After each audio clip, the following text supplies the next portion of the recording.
بالله من الشيطان الرجيم. بسم الله الرحمن الرحيم. سبح لله ما في السماوات وما في الأرض وهو العزيز الحكيم. يا أيها الذين آمنوا لم تقولون ما لا تفعلون كبر مقتا عند الله أن تقولوا ما لا تفعلون إن الله يحب الذين يقاتلون في سبيله صفا كأنهم بنيان مرصوص. صدق الله العظيم وصدق رسوله النبي الكريم. نحمده ونصلي على رسوله الكريم. أما بعد. পরম করুণাময় অতীব দয়ালু বিশ্ব জগতের মালিক আমাদের মহান রব আল্লাহ তাআলা বলেন, সাব্বাহা লিল্লাহি মা ফিস সামাওয়াতি ওয়া মা ফিল আরদ। সাব্বাহা লিল্লাহ, আল্লাহ তাআলার তাসবিহ বর্ণনা করছে, তাসবিহ পাঠ করছে তথা আল্লাহ তাআলার পবিত্রতা বর্ণনা করছে। মা ফিস সামাওয়াতি, যা কিছু রয়েছে আকাশ মণ্ডলে, ওয়া মা ফিল আরদ, এবং যা কিছু রয়েছে এই পৃথিবীতে, এই জমিনে। ওয়া হুয়াল আজিজুল হাকিম, এবং তিনি মহাপরাক্রমশালী ও মহাবিজ্ঞ। ইয়া আইয়ুহাল্লাযীনা আমানু, হে মুমিনগণ, লিমা তাকুলুনা, তোমরা এমন কথা কেন বলো, মা লা তাফআলুন, যা তোমরা করো না। কাবুরা মাকতান ইনদাল্লাহ, আল্লাহ তাআলার নিকট এটা বড়ই অপছন্দনীয় এবং তার বিরক্তির কারণ। আং তাকুলু, যে তোমরা এমন কথা বলবে, মা লা তাফআলুন, যা তোমরা করবে না। ইন্নাল্লাহ, নিশ্চয়ই আল্লাহ তাআলা, ইউহিব্বু, ভালোবাসেন, পছন্দ করেন, আল্লাযীনা ইউকাতিলুনা ফি সাবিলিহি সাফফা, যারা সারিবদ্ধভাবে তার পথে সশস্ত্র জিহাদ এবং সংগ্রাম করে। কাআন্নাহুম, যেন তারা, বুনিয়ানুম মারসুস, সীসা ঢালা প্রাচীরের মতো, অর্থাৎ যারা সীসা ঢালা প্রাচীরের মতো সারিবদ্ধভাবে আল্লাহ তাআলার পথে সশস্ত্র সংগ্রাম এবং জিহাদ করে, আল্লাহ তাআলা তাদেরকে পছন্দ করেন এবং ভালোবাসেন। বারাকাল্লাহু লানা ওয়া লাকুম ফিল কোরআনিল আযীম ওয়া নাফা'না ওয়া ইয়্যাকুম বিল আয়াতি ওয়াজ যিকরিল হাকীম। প্রাণপ্রিয় কোরআন প্রেমিক মুমিন মুসলিম ভাই এবং বোনেরা, যারা দেশের বিভিন্ন প্রান্ত থেকে, এমনকি কেউ কেউ দেশের বাইরে থেকে আমাদের এই তাফসীরুল কোরআন প্রোগ্রামে সংযুক্ত হয়েছেন, আমি সকলকে আন্তরিক শুভেচ্ছা এবং মোবারকবাদ জানাচ্ছি। আমার এই ক্লাস মাঝখানে আরো 3টি সপ্তাহ চলে গেছে, তৃতীয় সপ্তাহ পরে আজকে আবার ক্লাস শুরু হচ্ছে, আলহামদুলিল্লাহ। আজকের এই ক্লাসে একজন ভাইকে খুবই মনে পড়ে, যিনি আমার গত ক্লাসে উপস্থিত ছিলেন। আজকে তিনি আমাদের মাঝে নেই, আমাদের মাঝ থেকে তিনি চিরবিদায় হয়ে চলে গিয়েছেন। এবং তিনি বাংলাদেশ কোরআন শিক্ষা সোসাইটির প্রতিটি ক্লাসেই তিনি সক্রিয়ভাবে অংশগ্রহণ করতেন এবং অন্যান্য ভাইদেরকেও অংশগ্রহণের জন্য তিনি জানিয়ে দিতেন, মনে করিয়ে দিতেন। আমাদের সেই প্রিয় ভাই, আমাদের সকলের পরিচিত মুখ আব্দুল ওয়াহেদ ভাই, তিনি আমাদের মাঝে আজকে নেই। গত আমার ক্লাসে তিনি ছিলেন এবং আমার যতটুকু মনে পড়ে, ক্লাস শেষ হওয়ার পরে তিনি একটা প্রশ্নও করেছিলেন এবং কথাও বলেছিলেন। আল্লাহ তাআলার কাছে আমাদের সেই প্রিয় ভাইয়ের জন্য দোয়া করি, আল্লাহ তাআলা তাকে আখিরাতের জীবনে তার জান্নাতের মেহমান হিসাবে আল্লাহ পাক তাকে কবুল করে নিন।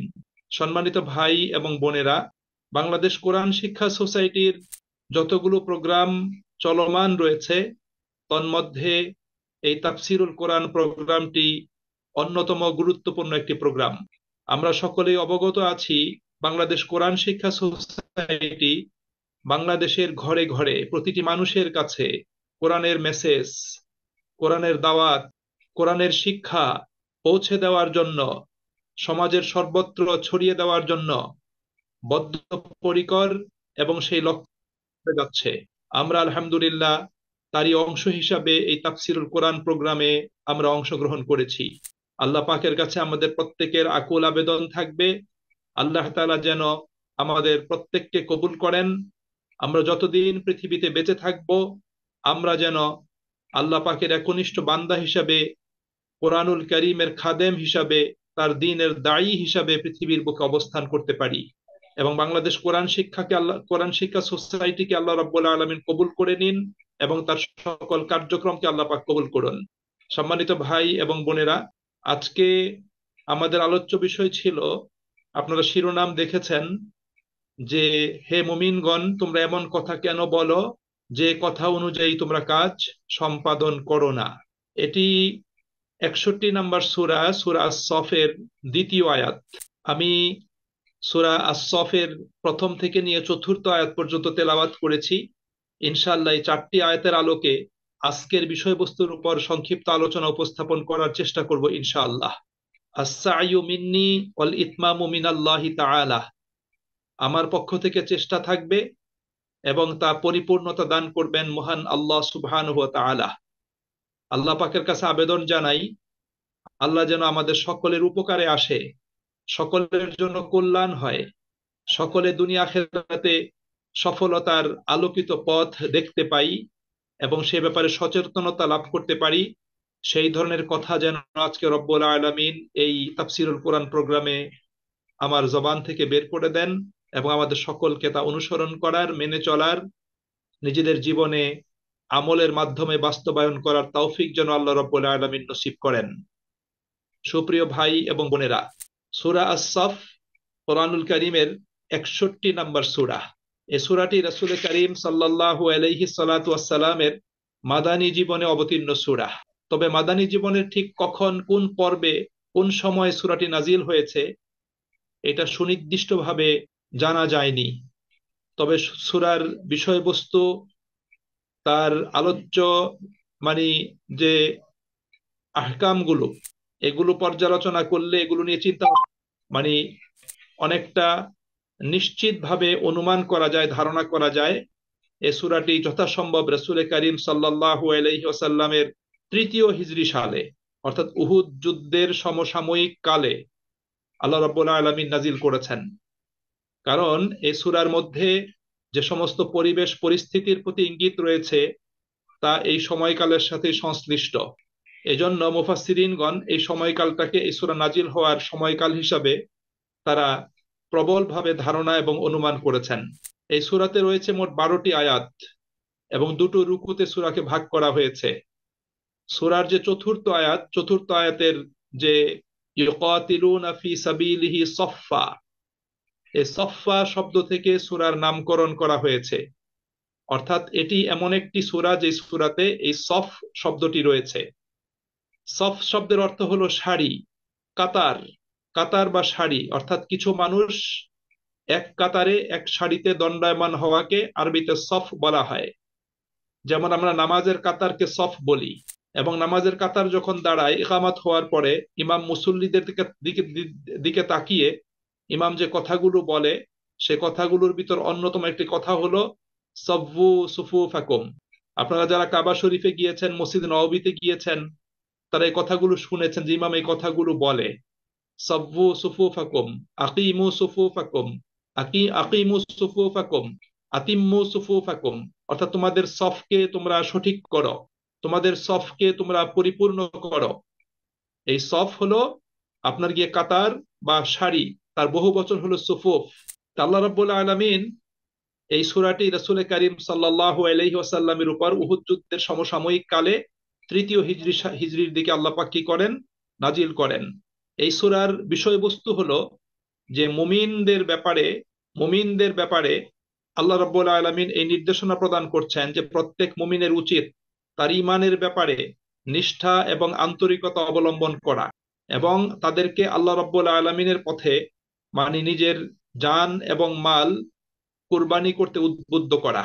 মুমিনরা যেন ঈমানের ক্ষেত্রে নিষ্ঠাবান হয়, মুমিনরা যেন ঈমানের ক্ষেত্রে আন্তরিক হয়, তাদের জীবনে যেন কর্মবৈসাদৃশ্য না থাকে, এবং তারা যেন প্রাণ উৎসর্গ করে কুরবানি করে আল্লাহ রাব্বুল আলামিনের পথে নিজেদেরকে সর্বাত্মকভাবে নিয়োজিত করে। এই ব্যাপারে উদ্বুদ্ধ করার জন্যই আল্লাহ রাব্বুল আলামিন এই সূরাটি নাজিল করেছেন।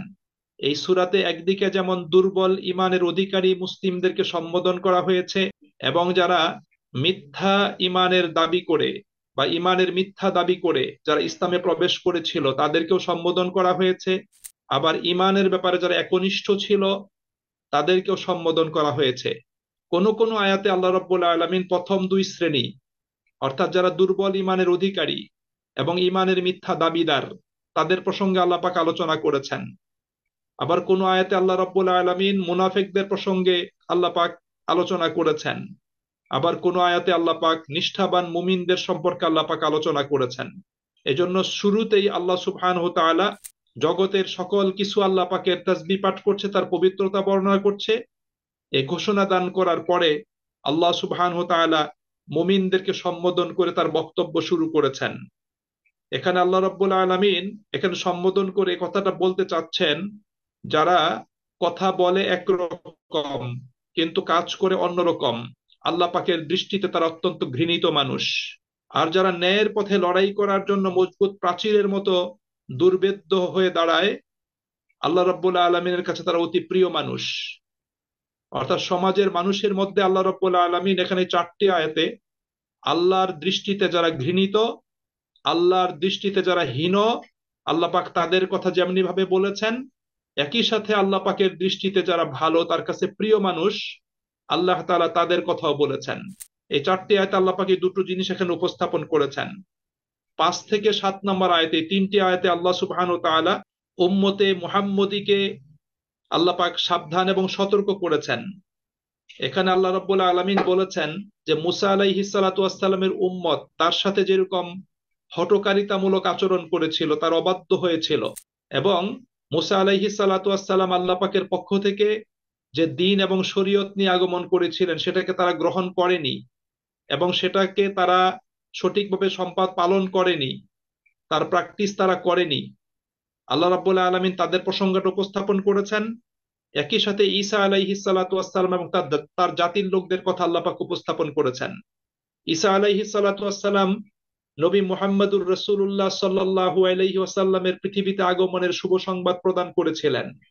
কিন্তু নবী মুহাম্মদুর রাসূলুল্লাহ সাল্লাল্লাহু আলাইহি ওয়াসাল্লাম যখন পৃথিবীতে আসলেন, তার নবুয়তের কথা তিনি প্রকাশ করলেন, মানুষকে আল্লাহ পাকের দ্বীনের পথে দাওয়াত দিলেন, তখন কিন্তু সেই লোকগুলো ঈসা আলাইহিস সালাতু ওয়াস সালাম প্রদত্ত সেই সংবাদটাকে তারা আন্তরিকতার সাথে এবং ইতিবাচকভাবে সেটাকে গ্রহণ করেনি, বরং তারা নবী মুহাম্মদুর রাসূলুল্লাহ সাল্লাল্লাহু আলাইহি ওয়াসাল্লামকে, তার আনিত দ্বীনকে এবং তার আনিত প্রদর্শিত হেদায়াতকে তারা জাদু বলে সেটাকে প্রত্যাখ্যান করেছিল।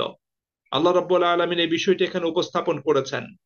আল্লাহ এই দুটো জাতির এবং দুজন নবীর কথা সংক্ষেপে আলোচনা করে আল্লাহ তাআলা উম্মতে মুহাম্মদীকে সতর্ক করেছেন যে মুসা আলাইহিস সালাম এবং ঈসা আলাইহিস সালামের উম্মতরা, তার সমসাময়িক মানুষেরা তার সাথে যেরকম মন্দ আচরণ করেছিল, তার নবুয়তের স্বীকৃতি প্রদান করেনি, তার আনিত দ্বীন এবং হেদায়াতকে তারা গ্রহণ করেনি, তোমরাও নবী মুহাম্মদ সাল্লাল্লাহু আলাইহি ওয়াসাল্লামের উপর বা তার সাথে সেই ধরনের আচরণ করো না। কেননা তারা নবীদের সাথে খারাপ আচরণ করার কারণে আল্লাহ পাকের পক্ষ থেকে তাদের প্রতি অভিসম্পাত বর্ষিত হয়েছিল। তোমরা যদি তা করো তাহলে তোমাদের উপর অভিসম্পাত বর্ষিত হবে। এই প্রসঙ্গটি আল্লাহ পাক আলোচনা করেছেন। 8 এবং 9 নম্বর আয়াতে আল্লাহ রাব্বুল আলামিন তিনি তার পক্ষ থেকে চ্যালেঞ্জ ঘোষণা করেছেন কাফির এবং মুশরিকদের ব্যাপারে। আল্লাহ তাআলা বলেছেন, ইহুদি খ্রিস্টান এবং তাদের সাথে ষড়যন্ত্রকারী মুনাফিকরা তাদের মুখের ফুৎকার দিয়ে আল্লাহ রাব্বুল আলামিনের নূরকে নিভিয়ে দিতে চায়। অর্থাৎ তারা আল্লাহ পাকের নূরকে নিভিয়ে দেওয়ার জন্য, দ্বীনের পতাকাকে ভুলুণ্ঠিত করার জন্য তারা যতই চেষ্টা করুক না কেন, তারা কখনোই সফলকাম হবে না, বরং আল্লাহ রাব্বুল আলামিন তার দ্বীনের নূরকে আল্লাহ পাক প্রজ্বলিত করবেনই। এটা কাফের, মুশরিক, ইহুদি খ্রিস্টান এবং মুনাফিকরা যতই অপছন্দ করুক না কেন। এই প্রসঙ্গে আল্লাহ রাব্বুল আলামিন আমাদেরকে জানিয়ে দিয়ে আল্লাহ রাব্বুল আলামিন যারা দ্বীনের বিপরীত পথে অবস্থান গ্রহণ করেছে, আল্লাহ পাক তাদের সামনে একটা চ্যালেঞ্জ আল্লাহ পাক ছুড়ে দিয়েছেন। এবং সূরার 10 থেকে নিয়ে 13 আয়াত পর্যন্ত আল্লাহ সুবহানাহু তাআলা তিনি মুমিনদেরকে দুনিয়া আখিরাতের সফলতা লাভের একমাত্র পথ সেটা আল্লাহ পাক বাতলে দিয়েছেন।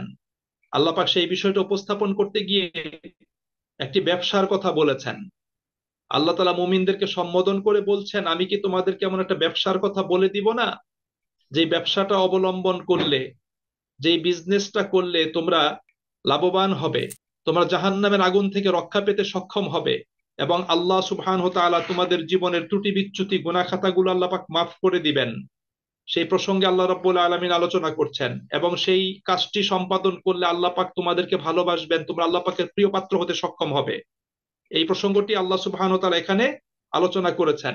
এবং সর্বশেষ আয়াতে 14 নম্বর আয়াতে আল্লাহ আল্লাহ তাআলা মুমিনদেরকে বলেছেন যে ঈসা আলাইহিস সালাতু ওয়াস সালামকে তার হাওয়ারি বা তার সাহায্যকারীরা আল্লাহর পথে যেভাবে সহযোগিতা করেছে, মুমিনরাও যেন অনুরূপ ভাবে আল্লাহ তাআলার সাহায্যকারী হয়ে দাঁড়ায়, যাতে ইতিপূর্বে ঈমান আনয়নকারীগণ যেভাবে আল্লাহ পাকের সাহায্য সহযোগিতা লাভ করেছিল, তারাও কাফেরদের বিরুদ্ধে তেমনি সাহায্য সহযোগিতা লাভ করতে সক্ষম হবে।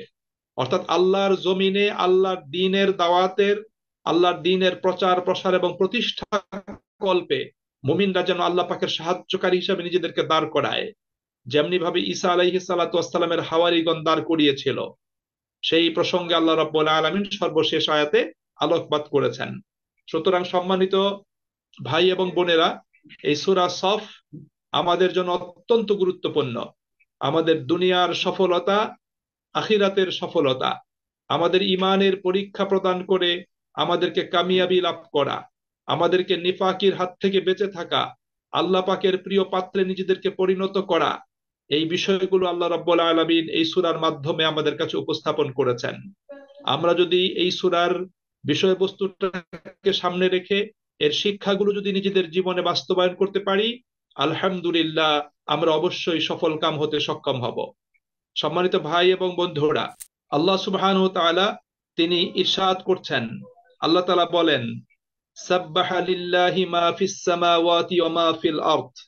সাব্বাহা লিল্লাহ, আল্লাহ পাকের তাসবিহ পাঠ করে, আল্লাহ পাকের প্রশংসা করে, আল্লাহ পাকের পবিত্রতা বর্ণনা করে।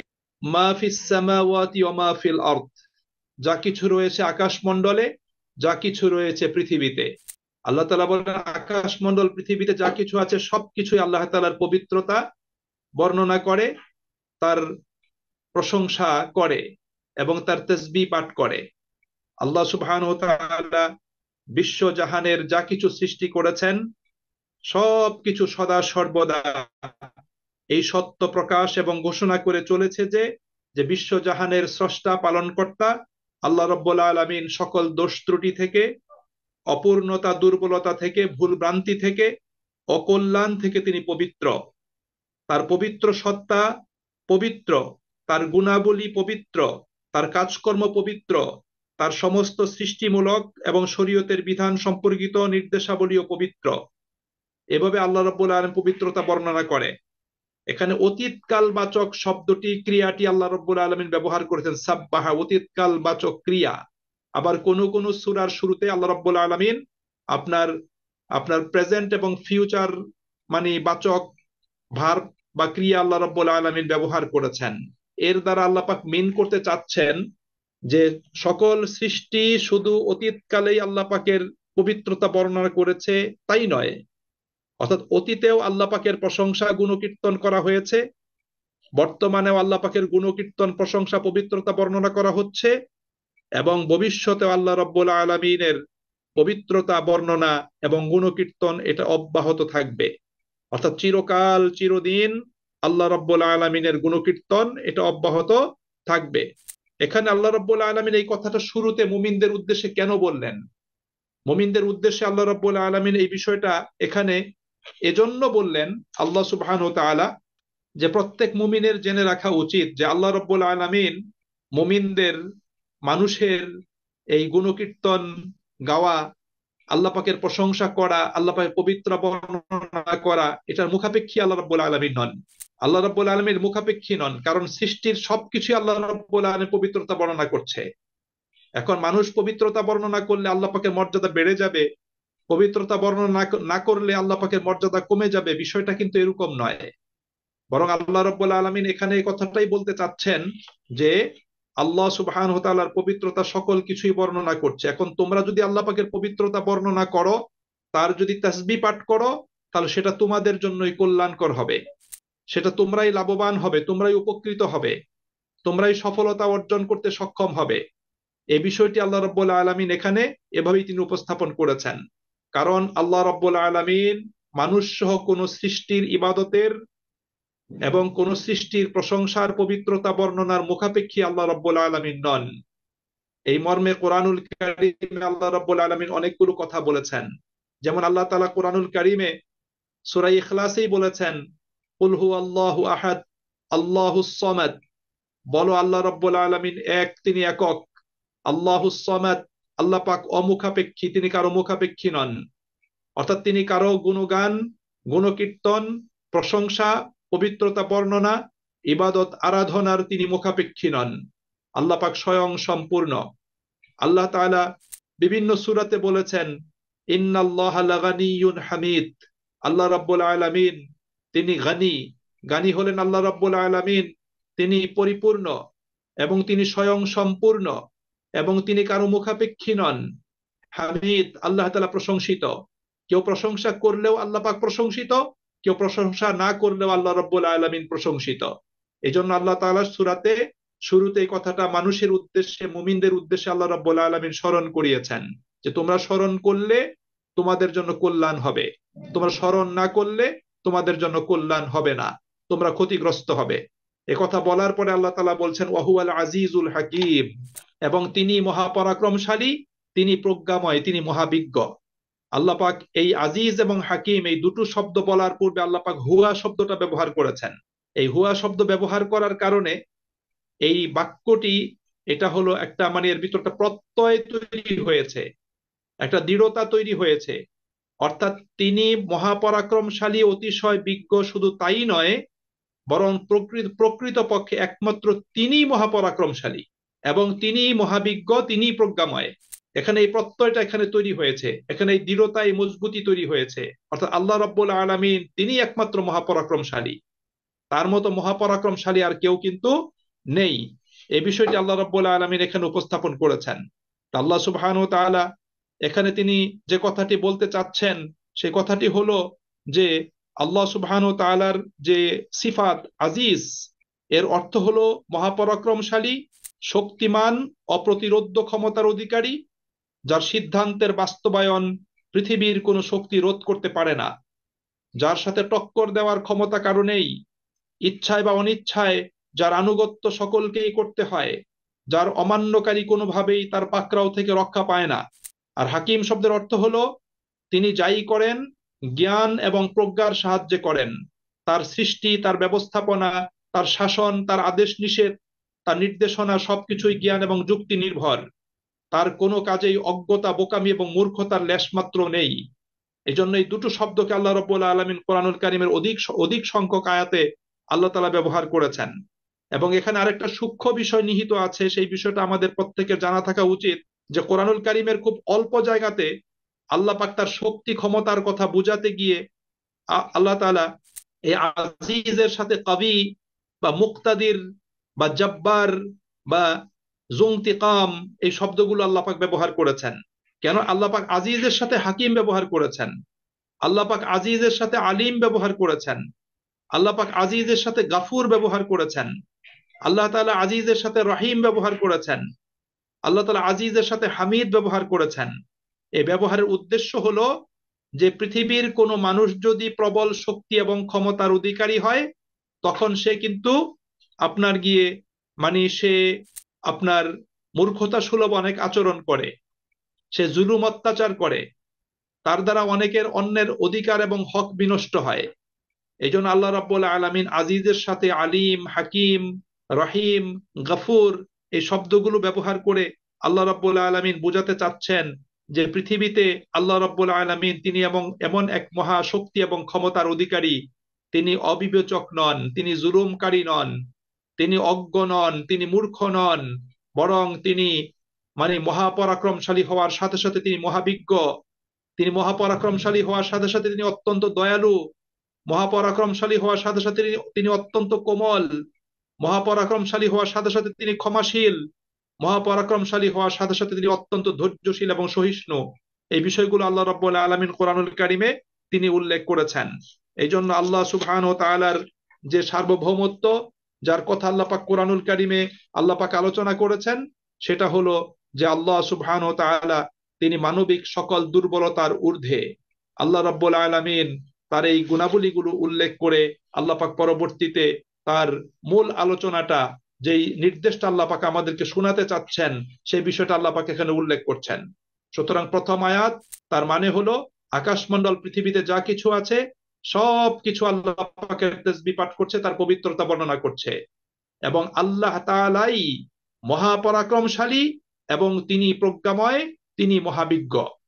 সুতরাং এই সিফাতগুলোর আলোকে আমাদের আকীদা এবং বিশ্বাসকে, আমাদের দৃষ্টিভঙ্গিটাকে সেভাবে ঢেলে সাজাতে হবে যে আমরা এমন এক মহান সত্তার উপর ঈমান এনেছি, সেই মহান সত্তার উপর ঈমান আমরা এনেছি, সেই মহান সত্তা এমন এক সত্তা যে তিনি আমার ইবাদতের, আমার প্রশংসার, আমার তাসবিহ তাহলিলের মুখাপেক্ষী নন, বরং সৃষ্টির সকল কিছু তার তাসবিহ পাঠে সদা রত এবং নিয়োজিত আছে।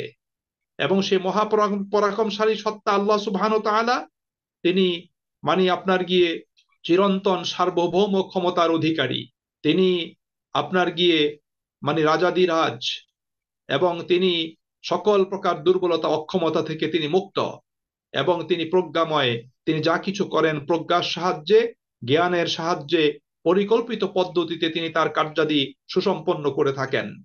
সম্মানিত ভাই এবং বন্ধুরা, এই বিশ্বাসটা আমাদের দিলের ভিতর, আমাদের এই বিশ্বাসটা আমাদের দিলের ভিতর খুব পাকাপোক্ত ভাবে এটাকে আমাদের দিলের ভিতর বসাতে হবে।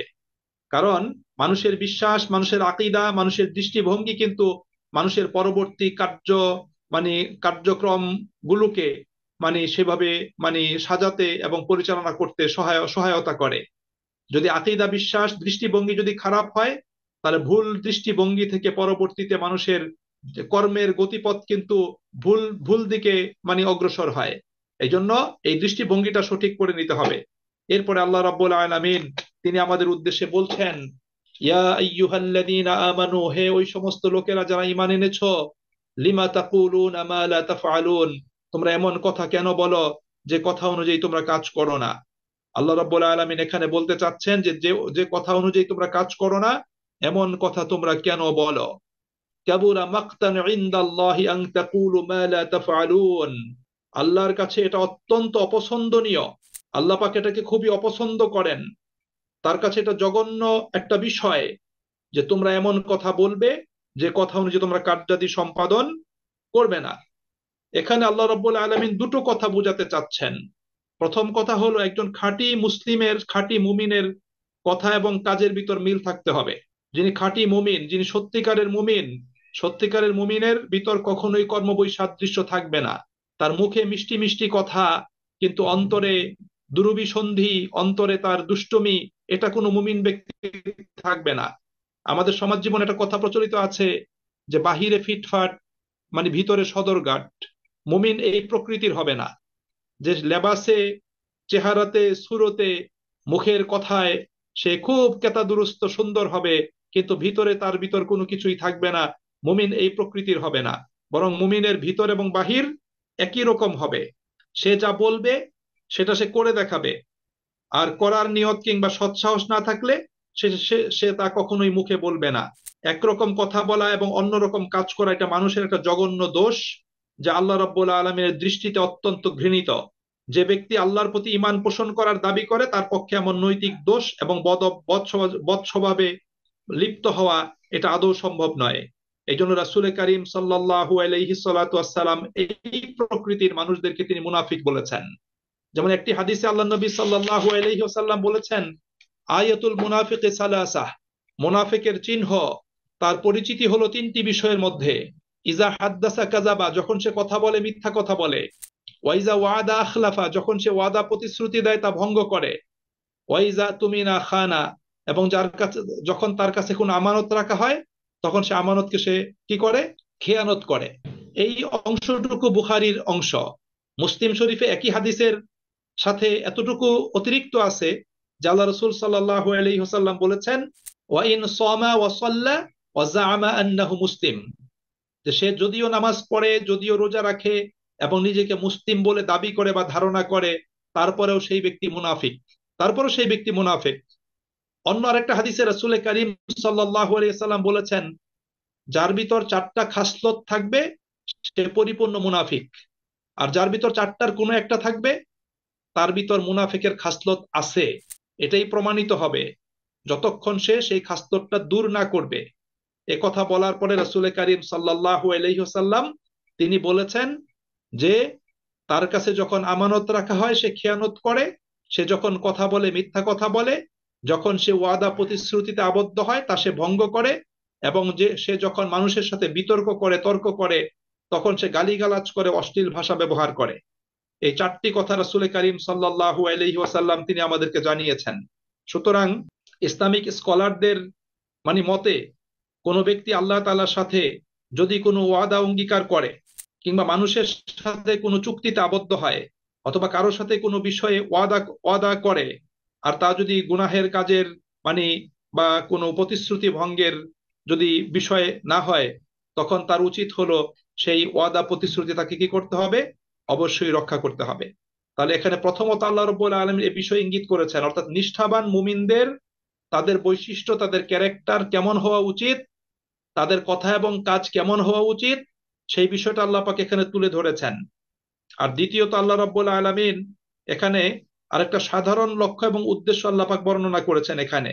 সেই সাধারণ লক্ষ্য এবং উদ্দেশ্যটা হলো যে সমাজ জীবনে এমন কিছু মানুষ আছে যারা লম্বা লম্বা কথা বলে, যারা ইসলামের জন্য জীবনপাত করার জন্য অনেক বড় বড় ওয়াদা করে, কিন্তু চরম পরীক্ষার সময় যখন চলে আসে তখন তারা সেই ময়দান থেকে তারা পালিয়ে যায়, তারা ময়দান থেকে পালিয়ে যায়। এই ধরনের বাক্য বাকিশদের তিরস্কার করার জন্যই আল্লাহ রাব্বুল আলামিন এই কথাটা বলেছেন, যে এরা সব সময় বলে যে হ্যাঁ আমাকে সুযোগ দেওয়া হোক, সুযোগ দিলে আমি এই করব সেই করব, কিন্তু বাস্তবে যখন তাকে ডাকা হয় তখন সে কিন্তু সেখানে অগ্রসর হয় না।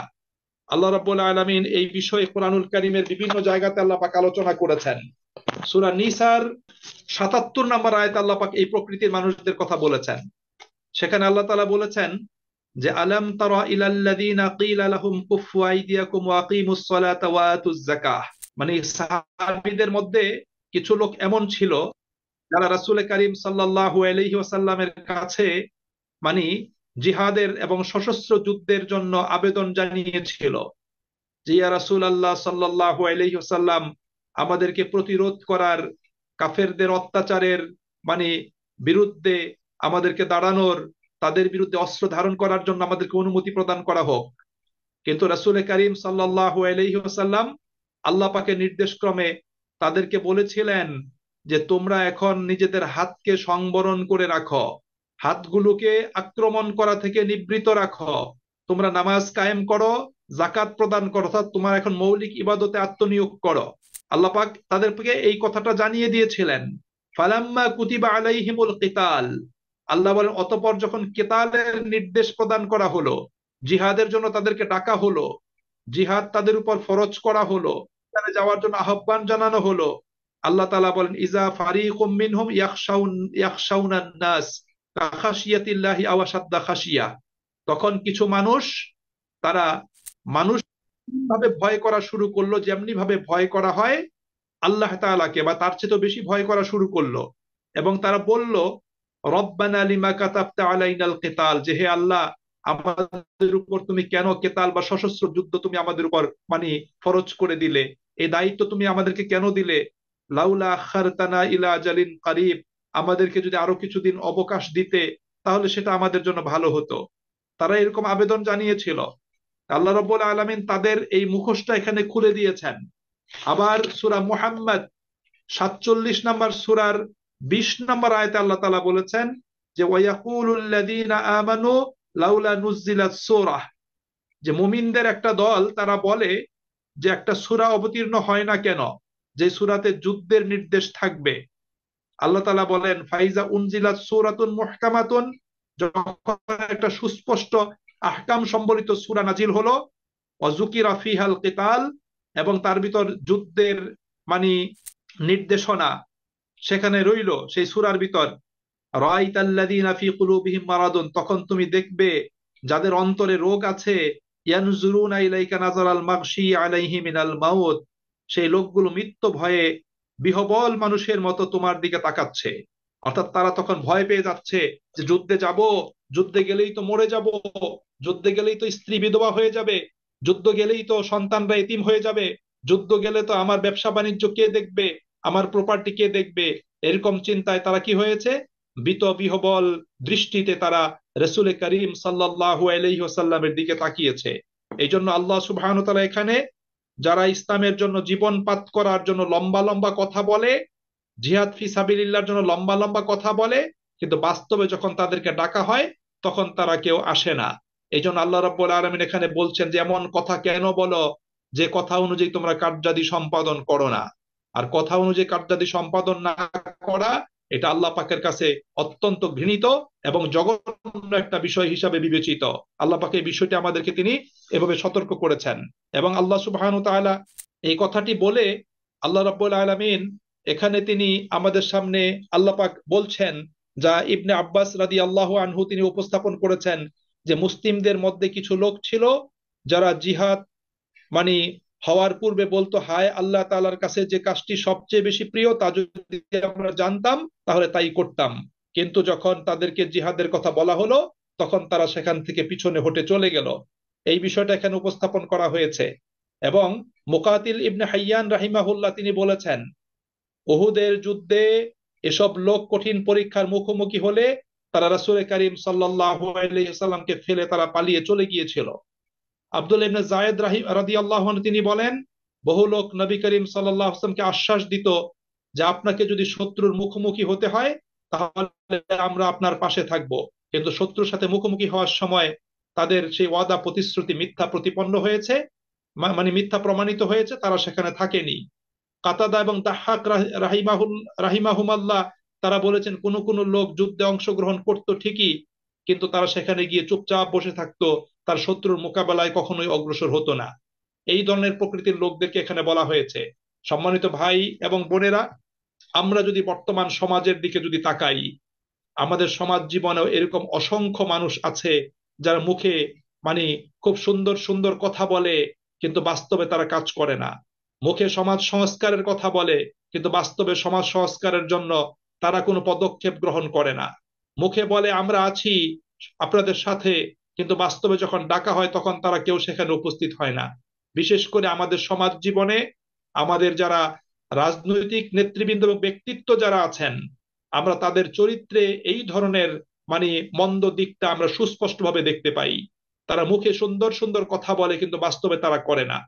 তারা মানুষকে মানুষের কল্যাণ সাধনের, দেশের উন্নয়নের জন্য প্রতিশ্রুতি দেয়, ওয়াদা করে, কিন্তু তারা বাস্তবে যখন মানুষ তাদেরকে বিশ্বাস করে, তাদেরকে দায়িত্ব অর্পণ করে, তাদেরকে আপনার গিয়ে দায়িত্বপূর্ণ পদে সমাসীন করে, তখন কিন্তু তারা তাদের সেই কথার বিপরীত তারা কাজগুলো তারা করে। তারা মানুষের কল্যাণ তো সাধন করেই না, দেশের উন্নয়ন সাধন তো করেই না, বরং তারা দেশের সম্পদ লুটপাট করে নিজের আখের গোছায়। এগুলো আমরা আমাদের সমাজ জীবনে এগুলো দেখতে পাই। আমাদের এই জিনিসগুলো আমাদেরকে অবশ্যই ভাবতে হবে। সম্মানিত ভাই এবং বন্ধুরা, আপনি দেখবেন যে আমাদের সমাজ জীবনে এরকম অনেক মানুষ আছে, ব্যবসায়ী শ্রেণীদের ভিতর আছে, যারা মুখে এক কথা বলে কিন্তু বাস্তবে তারা এদেশের মানুষের ক্ষতির জন্য দ্রব্য মূল্যের মানে মানে সেটা বৃদ্ধি করে দিয়ে কৃত্রিম ক্রাইসিস তৈরি করে দিয়ে সমাজের মানুষকে তারা ক্ষতি করে। কিন্তু মুখে মুখে তারা ধর্মের কথা বলে, ইসলামের কথা বলে, ভালো মানুষ সেজে সমাজের ভিতর তারা অবস্থান করে। এই যে কর্মবৈসাদৃশ্য, এটা কোনো মুমিন মুসলিমের হতে পারে না। এই কর্মবৈসাদৃশ্য এটা মুনাফিকদের চরিত্র, মুনাফিকদের বৈশিষ্ট্য। সেভাবেই আল্লাহ রাব্বুল আলামিন কোরআনুল কারীমে এবং রাসূল করিম সাল্লাল্লাহু আলাইহি সাল্লাতু ওয়াসসালাম হাদিসের ভিতর তিনি উল্লেখ করেছেন। মুনাফিকরা এই কাজগুলো করত। তারা মুমিনদের কাছে এসে বলতো আমরা ঈমান এনেছি, তারা কাফেরদের কাছে গিয়ে বলতো আমরা তোমাদের সাথে আছি, অর্থাৎ তাদের কথা এবং কাজের ভিতর কোনো মিল নাই। তারা মুখে ইসলামের স্বীকৃতি তারা প্রদান করেছিল, মুসলিম পরিচয় তারা ধারণ করত, মুসলিম পরিচয় বহন করত, কিন্তু বাস্তব জীবনে ইসলামের অনুশাসন তারা পালন করতো না। আল্লাহ পাক এই বিষয়গুলো এখানে তুলে ধরেছেন। তা আমাদের সমাজ জীবনেও যে সমস্ত লোকগুলো ইসলামী লেবাস ধারণ করে নিজেদেরকে মুসলিম পরিচয় দেয়,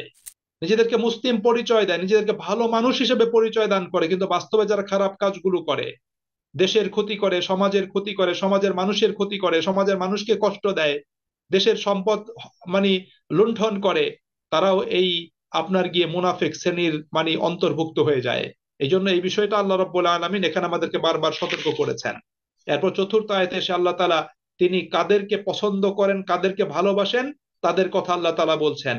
আল্লাহ বলছেন ইন্নাল্লাহা ইউহিব্বুল্লাযীনা ইউকাতিলুনা ফী সাবিলিহি সাফফা, নিশ্চয় আল্লাহ রাব্বুল আলামিন ওই সমস্ত লোকদেরকে ভালোবাসেন, পছন্দ করেন, যারা তার পথে সারিবদ্ধভাবে লড়াই করে, সংগ্রাম করে। কাআন্নাহুম বুনিয়ানুম মারসুস, যেন তারা সীসা ঢালা প্রাচীরের মতো মজবুত একটা দেয়াল। আল্লাহ পাক এখানে সেই বিষয়টা এখানে উল্লেখ করেছেন। অর্থাৎ এর দ্বারা প্রথমত জানা গেল কেবল সেই ইমানদার লোকেরাই আল্লাহ পাকের সন্তুষ্টি অর্জনে সফল হয়, যারা তার পথে মরণপণ করে কাজ করতে এবং বিপদ আপদ মাথা পেতে নিতে প্রস্তুত থাকে। দ্বিতীয়ত যেই বিষয়টা জানা যায় সেটা হলো আল্লাহ তাআলা যেই সেনাদলকে পছন্দ করেন তার মধ্যে তিনটা গুণ অবশ্যই থাকতে হবে। যেই সেনাদলকে আল্লাহ পাক পছন্দ করেন তার ভিতর তিনটা গুণ থাকতে হবে। এক নম্বর গুণ হলো তারা বুঝে শুনে ভালোভাবে চিন্তা ভাবনা করে আল্লাহর পথে লড়াই করবে, এবং এমন কোন পথে লড়াই করবে না যা ফি সাবিলিল্লাহ তথা আল্লাহর পথের সংজ্ঞায় পড়ে না। অর্থাৎ মুমিনদের সবকিছু আল্লাহ পাকের জন্য হবে, আল্লাহর জন্য সবকিছু হবে, এবং সে চিন্তা ভাবনা করেই কিন্তু আল্লাহর পথে সে অগ্রসর হবে।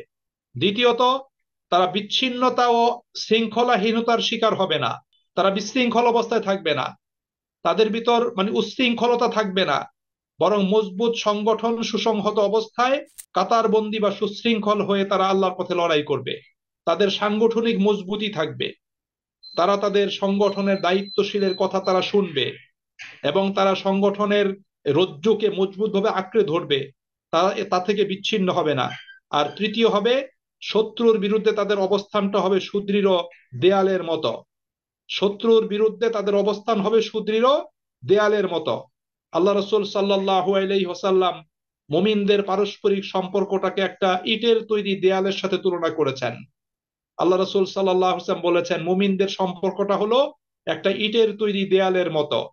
এই ইটের তৈরি দেয়ালের এই ইটগুলো যেমন একটা আরেকটা ইটকে ধরে রাখে এবং একটা আরেকটা ইটকে শক্তি যোগায়, শক্ত করে ধরে মজবুত দেয়াল তৈরি হয়, আল্লাহ তাআলা বলছেন, আল্লাহ রাসূল বলছেন যে মুমিনরাও পরস্পর এরকম একজন আরেকজনকে সাপোর্ট দিয়ে ধরে তাকে সহযোগিতা করে তার পাশে থেকে কি করবে, একটা সীসাডালা প্রাচীরের মতো মজবুত দেয়াল তৈরি করবে।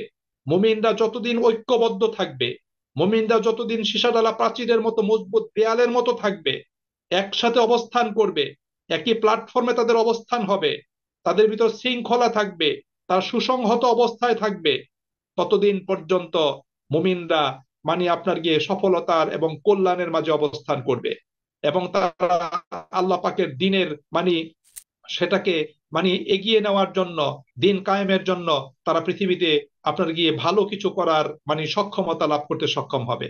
আর যদি এই অবস্থা তাদের ভিতর না থাকে, তারা নিজেরা ক্ষতিগ্রস্ত হবে এবং আল্লাহ পাকের দিন ক্ষতিগ্রস্ত হবে। আল্লাহ পাকের দিনের আলো তখন নিভু নিভু পর্যায়ে চলে যাবে। এই জন্য সুপ্রিয় ভাই এবং বন্ধুরা, আল্লাহ রাব্বুল আলামিন এখানে এই বিষয়টা আমাদের মাঝখানে তিনি উপস্থাপন করেছেন।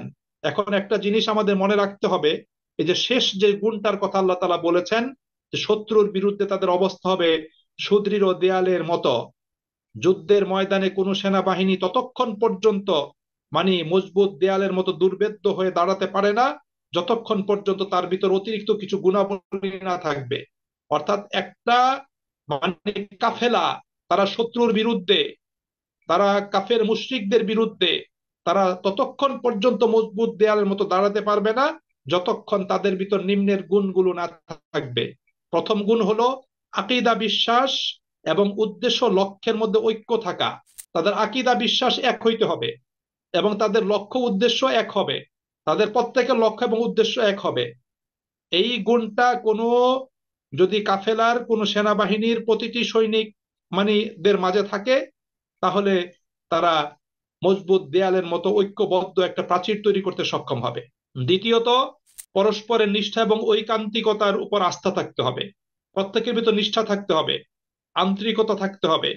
সবাই যদি নিজ নিজ উদ্দেশ্য এবং লক্ষ্যে নিষ্ঠাবান থাকে এবং অসৎ অসৎ উদ্দেশ্য থেকে মুক্ত থাকে, তাহলেই কিন্তু এই মজবুত দেয়াল তৈরি হতে পারে। সকল লক্ষ্য একটাই, যে আল্লাহর জমিন, আল্লাহর দিন কায়েম করতে চাই। আল্লাহর জমিনে সর্বত্র আল্লাহ পাকের দিনের আলো ছড়িয়ে দিতে চাই। প্রতিটি ঘরে ঘরে কোরআনের আলো ছড়িয়ে দিতে চাই। এরকম যদি প্রত্যেকের জীবনের যদি লক্ষ্য থাকে, তাহলে সেখানে মজবুত দেয়াল তৈরি হবে। সাহাবায়ে আজমাইন রাদিয়াল্লাহু তাআলা আনহুম, তাদের প্রত্যেকের আকীদা বিশ্বাস ছিল এক, তাদের প্রত্যেকের জীবনের উদ্দেশ্য ছিল এক, জীবনের লক্ষ্য ছিল এক, এবং তার নিষ্ঠা আন্তরিকতার সাথে জীবনের সেই লক্ষ্য বাস্তবায়নের জন্য তারা একসাথে কাজ করেছেন। এই জন্য মাত্র রাসূল করিম সাল্লাল্লাহু আলাইহি ওয়াসাল্লামের 23 বছর নবুয়তি জীবনে বিশ্বময় তারা ইসলামের আলো ছড়িয়ে দিতে সক্ষম হয়েছিলেন। সুপ্রিয় ভাই এবং বন্ধুরা, 3 নম্বর, নৈতিক চরিত্রের একটা উন্নত মান তাদের প্রত্যেকের থাকতে হবে। অর্থাৎ এই দিন কায়েমের কাফেলায় আল্লাহ যেই সেনাবাহিনীকে পছন্দ করেন, তাদের প্রত্যেকের নৈতিক এবং চারিত্রিক মান হতে হবে। তাদের প্রত্যেকের চারিত্রিক মান উন্নত হতে হবে, তাদের ভিতর চারিত্রিক কোনো ত্রুটি বিচ্যুতি থাকবে না। চারিত্রিক দিক থেকে, নৈতিক দিক থেকে তারা পুত পবিত্র হবেন, পরিচ্ছন্ন হবেন। এবং 4 নম্বর হলো, উদ্দেশ্য এবং লক্ষ্যের প্রতি এমন অনুরাগ এবং ভালোবাসা তাদের থাকতে হবে, যা অর্জনের জন্য প্রত্যেকেই হবে দৃঢ় সংকল্প। প্রয়োজনে আমরা জীবন দিব, কিন্তু আমরা ময়দান পরিত্যাগ করব না। প্রয়োজনে আমরা জীবন দিব, কিন্তু আমরা কখনো আদর্শ থেকে আদর্শচ্যুত হব না। প্রয়োজনে আমরা জীবন দিব, কিন্তু আমাদের লক্ষ্য থেকে আমরা পিছপা হব না। এরকম দৃঢ়তা যদি প্রত্যেকের থাকে, এবং এই কাজে যদি প্রত্যেকের অনুরাগ এবং ভালোবাসা থাকে, তাহলে মজবুত একটা দেয়াল তৈরি হতে পারে। এবং সর্বশেষ যে কথাটি আমি বলতে চাই, যে রাসূল করিম সাল্লাল্লাহু আলাইহি ওয়াসাল্লাম সাহাবায়ে আজমাইন তাদেরকে এই ধরনের তিনি তাদেরকে তৈরি করতে সক্ষম হয়েছিলেন। যার কারণে আল্লাহ নবী সাল্লাল্লাহু আলাইহি ওয়াসাল্লাম, আমরা বদরে বলি, উহুদে বলি, খন্দকে বলি, সীমিত সংখ্যক লোকদেরকে নিয়ে বিশাল বিশাল বাহিনীর বিরুদ্ধে রাসূল করিম সাল্লাল্লাহু আলাইহি সাল্লাম তিনি জয়যুক্ত হয়েছিলেন। তা আজকে যেই সময়ে আমরা এই পৃথিবীতে অবস্থান করছি, বিশেষ করে আমাদের প্রাণপ্রিয় জন্মভূমি আমাদের বাংলাদেশের প্রেক্ষাপটে আমরা বলতে চাই, যে বাংলাদেশের এই প্রেক্ষাপটে আমাদেরকেও আজকে সেই মানের মানে একজন সৈনিক হিসাবে নিজেকে নিজেকে তৈরি করা দরকার।